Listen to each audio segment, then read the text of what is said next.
Okay, part two. So in this part, we're going to be looking at absolute value inequalities. So we already know what an absolute value means, and we've learned about what inequalities are. So now what if you have something like this? The absolute value of x is less than 3. So recall that this is a distance. Absolute value is a distance from 0. So what this means is we're looking at all numbers x that have a distance from 0 that is less than 3. That is a really important part of this. Okay? Think of it as a distance from 0 less than 3. So if we put a number line down, we can look at that. So what numbers would have a distance from 0 that is less than 3? Well, here's 3. 3 has a distance from 0 of 3, which is not less than 3. But 2 has a distance of 2, which is less than 3. 1 has a distance from 0 of 1, which is less than 3. And you can think all of these numbers in here, except for 3. So I'm going to put an open dot at 3. Then on the other side, it works the same way, because negative 2 has a distance from 0 of 2. Negative 1 has a distance from 0 of 1. That's all a distance of less than 3. So essentially, we can go right up to 3 and negative 3. All of these numbers have a distance from 0 that is less than 3. So think close to 0. This should look familiar. This graph, it should look recognizable. It should be seen as the graph of this. These are the and inequalities that we looked at last week, right? It's everything between negative 3 and 3, not including 3 and negative 3 because there's no equal to symbols over that. So this gives us a strategy for solving an absolute value inequality. We rewrite it like this. Okay, now that's a less than. Is it going to be the same for a greater than? Well, let's redo this as if it was a greater than. So in this case, it would be, we're looking for all numbers x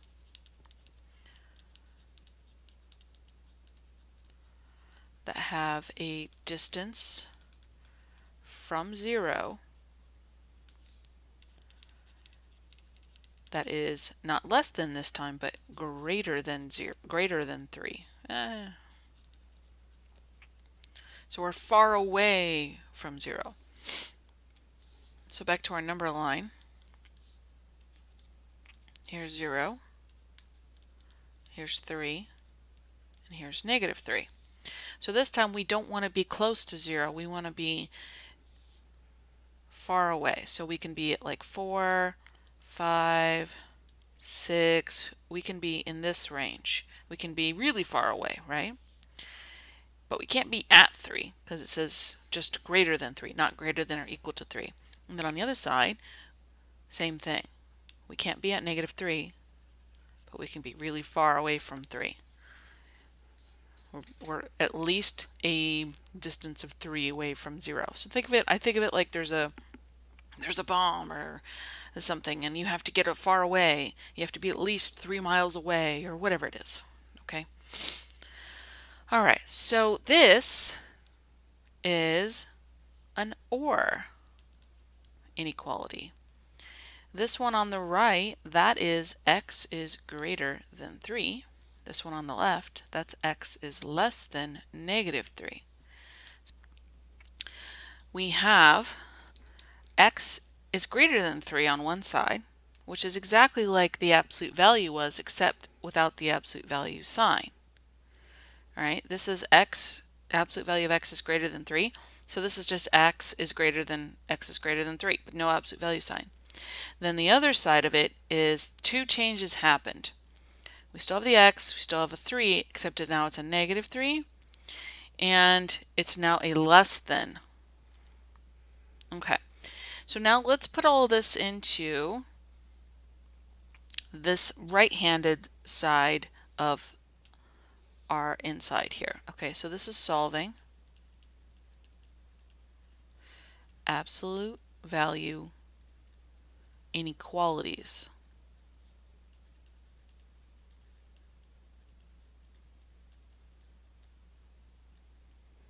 Okay, so just like before, we do need to get the absolute value isolated. If you need to, you move stuff around.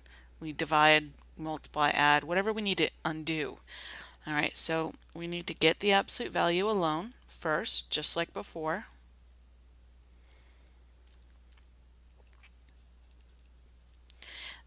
Now then, what you're going to do is you're going to depend on if it's a less than or a greater than.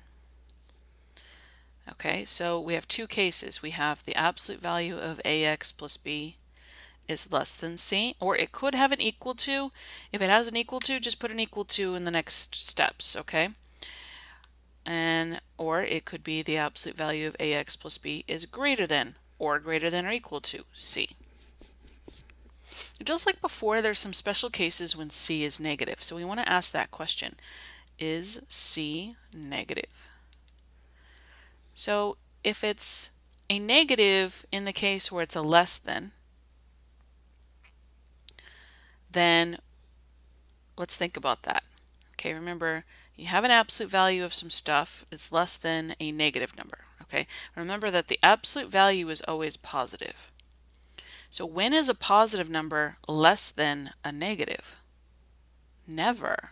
So if the answer to this question is yes, then there's no solution.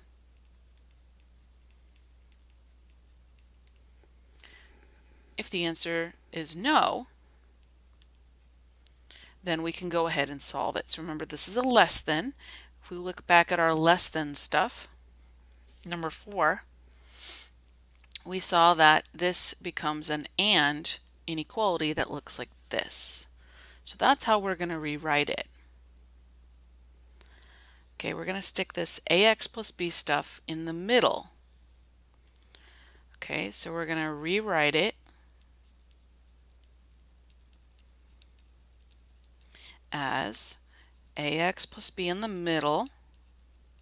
Then you're going to put c on the right and a negative c on the left. Okay, so in the middle it's just what's inside the absolute value, and what's on either side are c and negative c. So you're going to get this and you're going to solve and graph. Okay, so that's if it's a less than. If it's a greater than, it's a little different. So if it's a greater than, we saw that it was an or. Okay, but we also have to check to see if c is negative. Is c negative? So let's think about this. If the absolute have the absolute value of something and it's greater than or equal to a negative. Absolute value is always positive. So when is a positive greater than a negative? The answer to that is all the time. So in this case, it's a little different. So if c is negative in this case, if the answer is yes, then your answer is all real numbers. It doesn't matter what you would plug in, it would always be true. Okay, if it's no, then we are going to solve it. And we saw that this was an or. So we're going to rewrite it as, now there's two parts to this. You're going to do ax plus b is greater than c. Now remember, if it has equal to's, we just put equal to's. If it doesn't, then don't. That's all, but everything else is the same. Okay, so ax plus b is greater than or equal to c, or ax plus b is less than negative c. Let me write that a little better.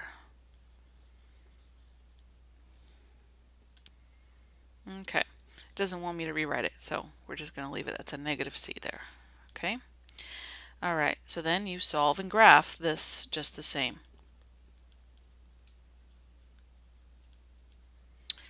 I apologize, this thing is really glitchy today. I don't know where everything that I just wrote went. Just go back a minute and see what was there. Okay, let's do some examples, shall we? All right.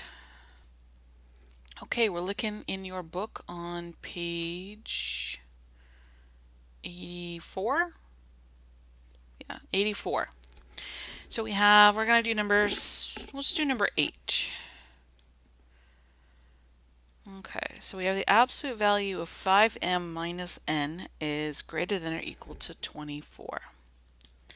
So the first thing we do, check to see if the absolute value is alone. It is, so we don't have to get it alone.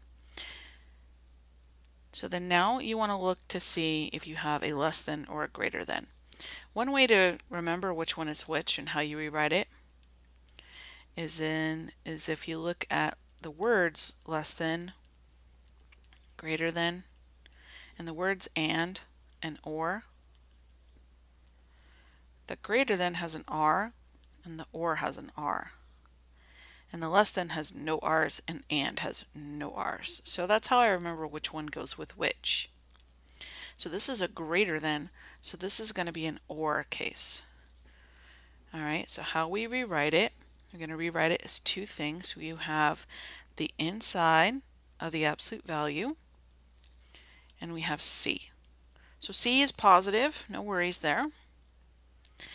So we're going to do 5m minus 9 is greater than or equal to 24. Just almost identical to what you see here, except I do not draw the absolute value signs, they're gone. Or 5m minus 9 is, now here's where you make two changes. You make it a less than or equal to, and you make it a negative 24. Okay? So at this point, we just solve both of these and graph them. So we'll start with the one on the right or left here. I'm going to add 9 to both sides. I get 5m is greater than or equal to, let's see, that's going to be 33. Okay, I'm going to divide both sides by 5.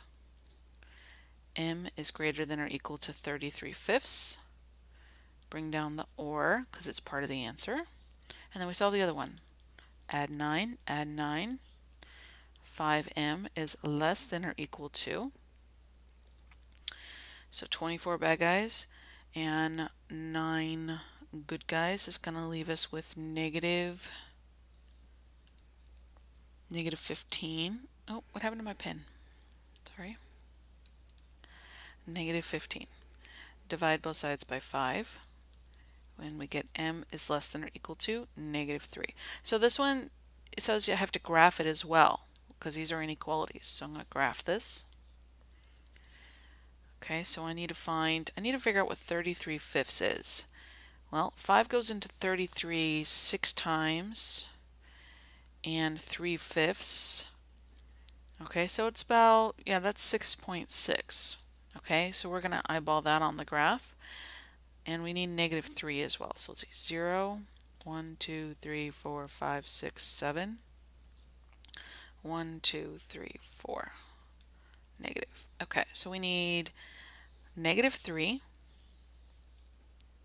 And it's going to be a solid dot at negative 3. And it's less than, so it's going to go this way. And then we need 6.6, which is about here. Solid dot as well.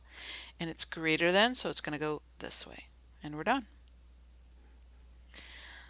Okay, so now we're going to do number 9. That's on page 85. Because this one is a less than. It says solve and graph the inequality. The absolute value of 2f plus 9 is less than or equal to 13. So this is a less than. So with the less thans, you do something a little different. You're going to put it into one of these inequalities that has 3 parts. A left, a right, and a middle. And the middle is going to be 2f plus 9. It's going to go right here. So 2f plus 9. That's, oop, I don't want to make it look like a G. And then 13 That's over here. It's not negative, no worries. You're going to put it over here, and then you're going to put a negative 13 over here. So 13 and negative 13. And now we just graph it. Or, sorry, we have to solve it and then graph it. So subtract 9, subtract 9, subtract 9. Cancel, cancel. We got negative 22 is less than or equal to 2f, which is less than or equal to 4. Then divide everybody by 2. Cancel, cancel. Negative 11 is less than or equal to f, which is less than or equal to 2. And now we have to graph. Let's make a number line. Put 0 over here because I got to get to negative 11.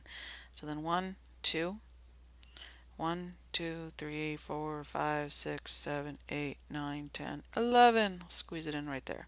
So there's negative 11, and so we're going to put solid dots for both of these. And this is an and inequality, so all we got to do is connect our dots. And there we go. We're done.